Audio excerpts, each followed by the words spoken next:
Les coups bas pour ne pas laisser de traces et beaucoup d'insultes par contre en pleine face. Tu devrais rester à ta place. Et il n'y a pas que les os qui cassent. On lui dit de ne plus avoir honte, mais une femme battue a perdu. Alors elle se tait, elle se tue, et plus rien ne montre. Seule sa tait d'oreiller entend ses pleurs, et le silence cache ses plaies. Elle ne se découvre plus de peur que soit découvert son secret, et porte les hématomes de l'homme qu'elle aima. Bleu monochrome, violet, de ci, de là. Les murs ont des oreilles et les gens leur lâcheté. Les voisins surveillent leur sommeil et protègent leur tranquillité. Le visage taciturne et les traits tirés, le vrai tapage nocturne, elle le connaît. Quand il lui fait sa fête, il n'y a jamais d'invité. Elle est seule à voir sa gueule rouge et ses yeux noirs. Les voisins ne voient rien, non. Ils ne font qu'écouter. Tous le voient comme un monsieur gentil, sans histoire. Pourtant, des histoires, il ne fait que s'en inventer. Il se vante croyant deviner et ne veut pas la croire. Tous les soirs, c'est l'interrogatoire et puis son procès. Tu crois que je ne sais pas ce que tu fais? Tu vas voir. Ensuite, il revient sanglotant. Je ne serais pas comme ça si je ne t'aimais pas autant. Je suis désolée de te faire saigner, d'être violent, mais je le fais pour t'enseigner, te montrer ce que je ressens. Le paradoxe boxe, fait des bosses profondes. Elle voit ses angles quand lui tourne en rond. Changer un homme, ça lui semble un monde.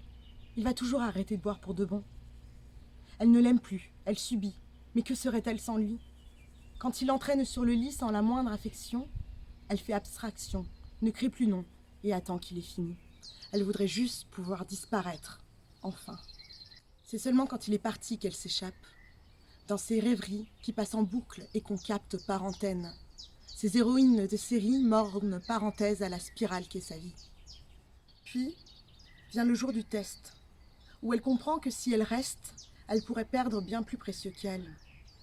Alors elle essaie, elle se redresse, car elle porte une tendresse qui s'enlève d'un tire d'aile. Elle refuse de faire partir la grossesse, ou de faire pâtir l'enfant des mauvais gestes. Alors pour que, dans l'amour qui blesse, la bassesse cesse, coup de fil contre coup de poing, elle devient une battante. Aux pulsions suicidaires, de vraies envies succèdent. Les choses auxquelles elle tient, d'un coup, la rendent présente. Elle est consciente d'être en vie, mais a besoin d'aide. Elle veut qu'après les coups et les cris viennent l'écoute et les cris. Mais la police, loin d'être uniforme, est pleine de bleus, elle aussi. C'est pas pour fuir, mais pour se sauver qu'elle a claqué la porte. Pourtant, on ne la verra que victime, jamais forte.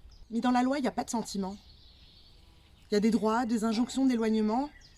Elle n'est pas celle qui comprend, mais elle est là pour protéger les gens. Et tout d'un coup, c'est lui qu'on juge, qui doit rendre des comptes. Sa vie commence à reprendre quand il est arrêté. Et pendant qu'il purge sa peine à l'ombre, ses bleus s'estompent et commencent même à s'effacer. Elle garde ses cicatrices pour se rappeler qu'elle a été triste. Mais elle sait qu'elle a bien fait quand elle regarde son fils, qui ne baisse pas la garde devant les actes sexistes et qui sait que le respect protège de l'amour dirigiste.